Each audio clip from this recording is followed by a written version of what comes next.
आपकी अदालतमध्ये cricket star Mohammad Kaif यांच्यावर आरोप आहे. यांना फिटनेस खूप आवडतो. कॅफ मी ऐकलंय की जे तुमचं नाव आहे मोहम्मद कैफ, यामध्ये कॅफचा अर्थ असतो नशा. हे खरं आहे का? कदाचित. आणि तुम्हाला नशा आहे केवळ फिटनेसची? नाही, जर तुम्ही ॲज अ प्रोफेशनल ॲथलीट जर तुम्हाला परफॉर्म करायचं असेल या लेव्हलवर, तर तुम्हाला फिटनेस खूप गरजेचा असतो. मी खूप लवकर रिअलाईज केलं, की जर तुम्ही दुसऱ्या एखाद्या प्लेयरशी बोलत तर खूप खूप लेट स्टार्ट केलं फिटनेसबद्दल, रूटीन फॉलो करायला. ज्यामध्ये इंडियन टीममध्ये आल्यानंतर त्यांना वाटलं, की नाही यार, माझा फिटनेस खूप डाऊन आहे आणि परत जाऊन इम्प्रूव्ह करायला पाहिजे. परंतु त्या बाबतीत मी खूप लकी होतो, की मी सुरुवातीपासूनच लक्ष दिलं फिटनेसवर आणि जो काही मला आता वाटतं, की खूप चांगलं काम केलंय, की मी खूप यंग एजपासून रूटीन केलं फॉलो आणि आता त्याचा फायदा होत आहे मला. मी तर असं ऐकलंय की कानपूरच्या मैदानामध्ये जेव्हा तुमची ट्रेनिंग चालायची, तेव्हा तुम्हाला मैदानामधून यामुळे बाहेर काढलं जायचं की गरजेपेक्षा जास्त ट्रेनिंग करतायत, गरजेपेक्षा जास्त फिटनेसवर लक्ष देतायत. कारण आणखी काही करायला नव्हतं ना इतकं. जर ग्राउंड समोर अवेलेबल असेल, तर तुम्हाला हवा तेवढा त्याचा यूज होऊ शकतो. जितका क्रिकेटचं एकच गोष्ट आहे, की तुम्हाला इतक्या सगळ्या गोष्टी शिकण्यासारख्या असतात, की तुम्हाला वाटतं, की जेव्हा कायम तुम्ही प्रॅक्टिस संपवता, तुम्हाला वाटतं, की नाही अजून काहीतरी करू शकतो. परंतु तुमच्या बॉडीमध्ये तुमची बॉडी सांगते, की नाही आता बस, आजसाठी खूप झालं आहे, उद्या करू शकतो. परंतु तुमच्या माइंडमध्ये असं, की नाही आणखी काही गोष्टी बाकी आहेत, ज्या तुम्ही इम्प्रूव्ह करू शकतो. परंतु आत्ताच मला समजलंय की युवराज सिंगने सांगितलंय की जेव्हा सगळे प्लेयर्स मैदानात असतात, जेव्हा ट्रेनिंग संपते, बसमध्ये बसून ते परत हॉटेलला जायला निघतात. पण मोहम्मद कैफ तेव्हा सुद्धा काही ना काही करत असतात मैदानात. नाही, कधी-कधी की तुम्ही काय फील आहे तुम्हाला त्यावेळेला वाटतं, की तुम्हाला जास्त बॅटिंग करायची किंवा तुम्हाला वाटतं, की तुम्हाला जर आणखीन ट्रेनिंग करू शकता, तुम्ही नाही केली आहे टीमबरोबर. तर ते फॉलो करण्याचा प्रयत्न करतो. परंतु आणि नंतर मग टॅक्सी करून हॉटेलला येतात.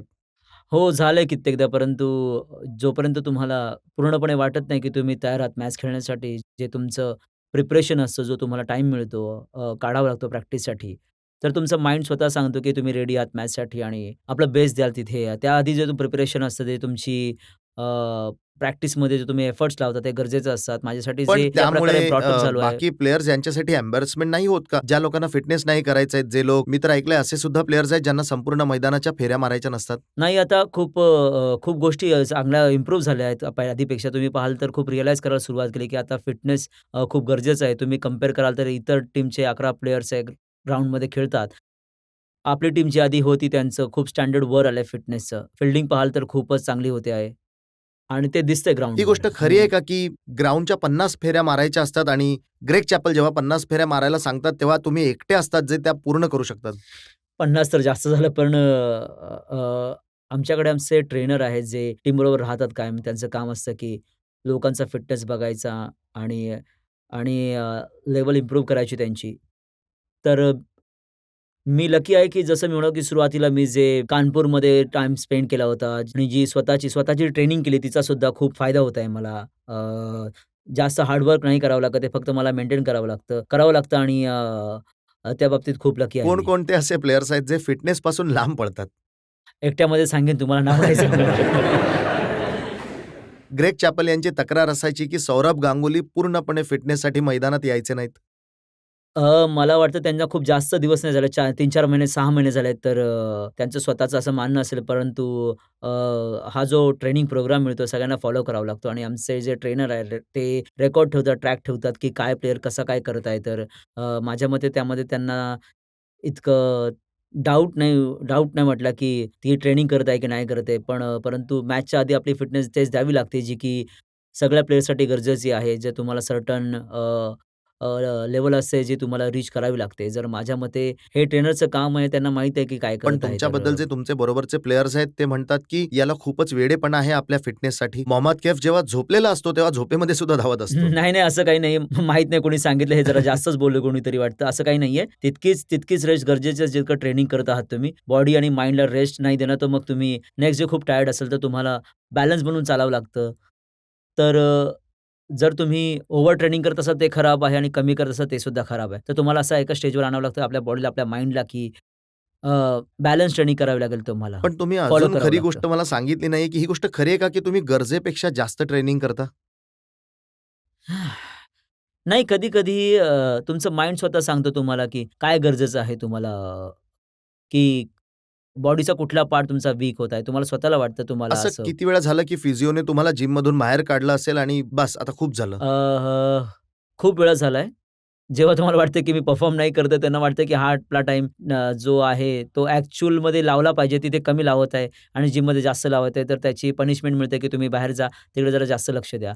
तर अशा प्रकारे होतं कधी-कधी, परंतु तुम्ही मेनली ट्राय करता की दोन्ही गोष्टी बरोबर ठेवाव्यात. जे आउटडोर प्रॅक्टिस होते आणि जे जिमिंग करत असतं त्यामध्ये बॅलन्स खूप गरजेचा असतो.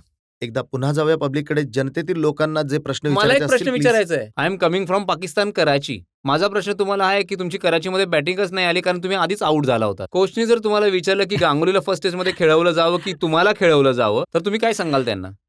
ऑब्व्हियसली कुठलाही प्लेयर प्लेयर म्हणजे नकार नाही देणार खेळायला. कोणाला वाटतं की चान्स मिळावा आणि हा गेम गेम असा आहे की तुम्हाला वाटतं की तुम्ही खेळावं, परंतु अ, जो तो डिसिजन होतो ते मॅनेजमेंटचा कोच कॅप्टन डिसाईड करतो की हा बेस्ट प्लेयर आहे. या टीमच्या अगेन्स्ट तर त्याला खेळायला हवं. तर जो काही माझ्या मते जे सिलेक्शन करायचं ते खूप अवघड काम असेल स्पेशली इंडियामध्ये. कारण तुम्ही ते लोकं कधी म्हणजे अ, तुम्हाला तुमचं तुमचं कौतुक नाही करणार. कधी म्हणतील कायम तुमच्यातील कम्या काढत राहतील आणि यार की ह्या मुलाचं सिलेक्शन झालं आणि याच्यावर चुकीचं झालं. हे बोलणं खूप सोपं आहे. परंतु माझ्या प्रकारे जे काम करत आहे आता सिलेक्टर्स आणि कॅप्टन कोच जे मिळून जे आता जी काही टीम बनवत आहेत, ती तुम्ही बघा की 1-2 वर्षामध्ये खूप वेगळी टीम दिसेल. माझ्या मते त्यांचा जॉब आहे. त्यांना माहीत आहे त्यांना काय करत आहेत आणि तुम्हाला जे सांगितलं जातं की तुम्ही खेळत असाल as a player simple theory ठेवता की आता काय होत आहे मागे, कोणाचं सिलेक्शन व्हायला पाहिजे, नाही व्हायला पाहिजे. तुम्ही सोडून फक्त गेमवर लक्ष द्या की जर तुम्हाला संधी मिळाली तर तुम्ही रेडी आहात की नाही आहात. यासाठी काय प्रिपरेशन करायचं ते तुम्ही तयारी करत आहात की नाही करत आहात. बाकी कॅफ कित्येकदा असं झालंय की तुम्ही चांगले रन बनवले, तुम्ही फिल्डिंग चांगली केली, तुम्ही खूप चांगला परफॉर्मन्स केलाय, पण तरी सुद्धा तुम्हाला ड्रॉप केलं गेलं. तुम्हाला वाटलं का की तुमच्याबरोबर इनजस्टिस झालाय कधी? तुम्ही फील करता कधी-कधी तुम्हाला वाटतं, की यार तुम्हाला आणखीन संधी मिळायला हवी. आपलं जे तुमचं टॅलेंट आहे, जे एबिलिटी आहे तुमच्याकडे आहे, तुमचा फॉर्म लागलेला आहे. मेन गोष्ट आहे, की तुमचा फॉर्म चालू असेल, तर तुम्हाला वाटतं, की तुमच्या मॅचेस मिळाव्या लागेल सलग. मला आठवतंय, की पाकिस्तान, ऑस्ट्रेलिया आली होती आपल्याकडे. अनेक प्लेयर्सने इतकं चांगलं परफॉर्म केलं नव्हतं. परंतु माझ्यासाठी लकीली मी कमबॅक केला होता. त्यामधले 50 केले होते आणि मग बांगलादेशला मॅचेस नाही मिळाले मला खेळायला. परंतु जे होतं ना फॉर्म प्लेयरचं, की एकदा तुम्ही चांगलं फील करता, चांगल्या बॉलर्सला फेस करता तुम्ही, तर तुम्हाला वाटतं, की तुम्ही सलग मॅचेस खेळत राहावे स्वतःला सेटल करायला टीममध्ये आणि अ, अ, आपली जी स्ट्रेंथ वाढवण्यासाठी जी बॅटिंग तुम्ही करत आहात, जे फील करता त्याचा फील वाढवण्यासाठी, कॉन्फिडन्स लेव्हल वाढवण्यासाठी तुम्हाला मॅचेस मिळणं गरजेचं आहे त्यावेळेवर. फॉर्म जेव्हा चालू असतं तेव्हा.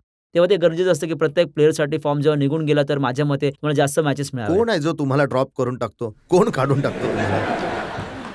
जाणून घ्यायची ही गोष्ट मला. माझा तुम्हाला प्रश्न आहे की इंडिया कायम फिल्डिंगमध्ये वीक राहिली आहे आणि कदाचित चेतन चौहानजी सुद्धा हे मान्य करतील. तुम्ही म्हणजे फिल्डिंग स्किल्सला इतकं जास्त डेव्हलप केलं, तर काय प्रेरणा होती तुमची इंडियासारख्या देशामध्ये? तुमचा आवाज चांगला आहे. तुम्ही इथे असायला हवं.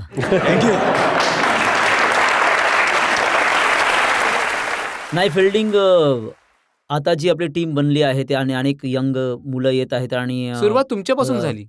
हो, थोडं कल्चर चेंज होतं. फील्डिंगचं सुद्धा ट्रेंड चेंज होत आहे, की पाहिलं तर लोकांनी रिअलाईज करायला सुरुवात केली, की याचा किती इम्पोर्टन्स आहे या गेममध्ये. टेस्ट, वन डेमध्ये दोन्हीमध्ये.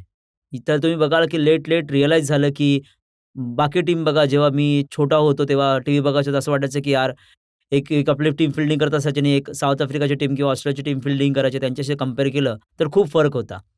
गॅप खूप मोठा होता. तर इथे मध्ये तर मी म्हणालो, की माझ्यासाठी असं होतं, की वेगळ्या प्रकारे करण्याची एक होतं, की अचीव्ह करण्यासाठी लाईफमध्ये एक गोल असेल, चांगला फिल्डर बनायचं आहे. जर टीममध्ये इतके चांगले फिल्डर्स नाही आहेत, तर काहीतरी नवीन काहीतरी करून परंतु आता गॅप खूप कमी झाला आहे. आता लोकांनी स्टार्ट केलं, की रिअलाईज करायला, की फील्डिंग खूप इम्पोर्टंट आहे. परंतु त्यासाठी अ, मला इथे सांगणं गरजेचं आहे, की गोष्ट जी मीडिया रोल प्ले करते त्याचा खूप गरजेचं असतं, की एक चांगलं ही गोष्ट एक अशी आहे, की तुम्हाला एन्जॉय केली पाहिजे. फिल्डर तुम्हाला बनायचं असेल तर चांगलं तुम्हाला वाटतं, की टीममध्ये अरे ही तर फील्डिंगमध्ये आपली चांगली टीम फील्डिंग नाही करत त्यांची फील्डिंग चांगली करते.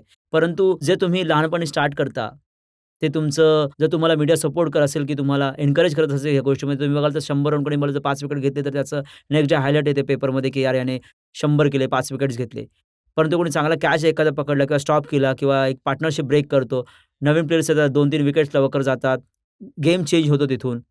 तरी ती गोष्ट छोटी आहे जी माझ्या मते थोडी लॅक होते इंडियामध्ये. जे लोक पकडू शकत नाही तो पॉइंट. तर तुम्ही रिअलाईज केलं नाही, की तर लोकं जेव्हा वाचणार नाही ते लोकं मुलं असतात लहानपणी त्यांना आवड सुद्धा नाही ना, की यार आम्हाला बेनिफिट होईल स्कोर केल्याने आणि 5 विकेट घेतल्याने. फील्डिंगने काही फायदा नाही आपल्याला.